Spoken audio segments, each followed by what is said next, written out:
Quand j'ai rencontré Roger Mainville et qu'il m'a raconté ce qu'il faisait dans la vie, j'étais un petit peu sceptique par rapport au paranormal. J'y croyais pas en fait du tout.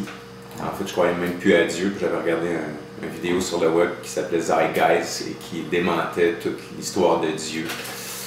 Donc, je reliais l'histoire de Dieu au paranormal, aux entités, tout ça.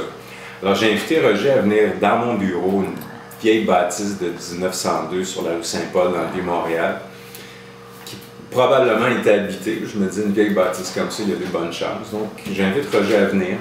Et je demande à Roger de ne pas apporter sa table, qu'il utilise mes lieux, ma table, juste pour m'assurer qu'il n'y avait aucun truc, aucun aimant, corde, je ne sais même pas comment les magiciens font pour faire bouger des trucs. Alors, il se présente chez nous, on utilise la table de la cafétéria, donc on l'installe au milieu. J'invite de mes propres amis, donc caméraman ici en arrière, un de mes amis qui était réalisateur et caméraman, pour avoir une table entourée, non uniquement de son équipe, mais de nous, parce que la table à bouche, je me suis dit, elle peut être manipulée. Alors, on installe la table dans le lobby central du bureau. On s'installe autour de la table et la session commence. On baisse un petit peu l'éclairage, mais il y a quand même de l'éclairage. Donc, la session commence et on est supposé avoir un contact avec les entités. Et là, il commence à se passer des trucs. La table commence à bouger, on commence à rentrer en communication avec des entités. On apprend qu'il n'y a pas juste une entité dans le building, mais il y en a plusieurs. Un ancien mafieux du temps de d'Al Capone, de la prohibition, puis en fait, finalement, on tombe en communication avec une dame, une haïtienne qui s'appelle Gertrude.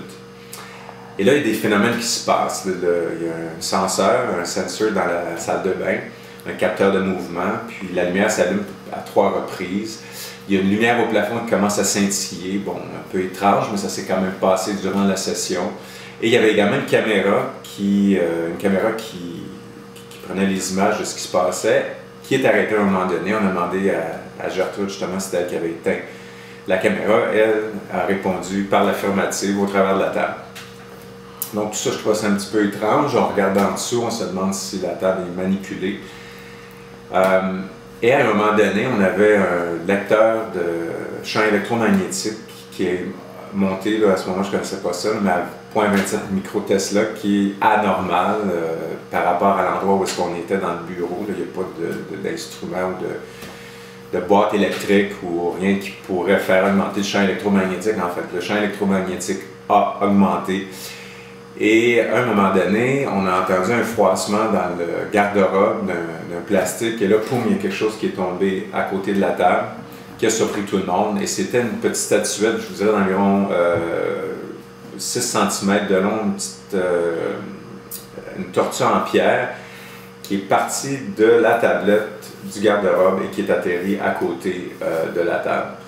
Qui était un phénomène quand même assez surprenant. Donc, je ne peux pas dire qu'après cette session-là, j'y ai cru, mais il s'est passé tellement de choses et que, avant de décider de faire l'émission, pendant 6 mois, j'ai vécu des phénomènes paranormaux semblables que je pourrais vous dire qu'aujourd'hui, je suis toujours sceptique, mais extrêmement moins.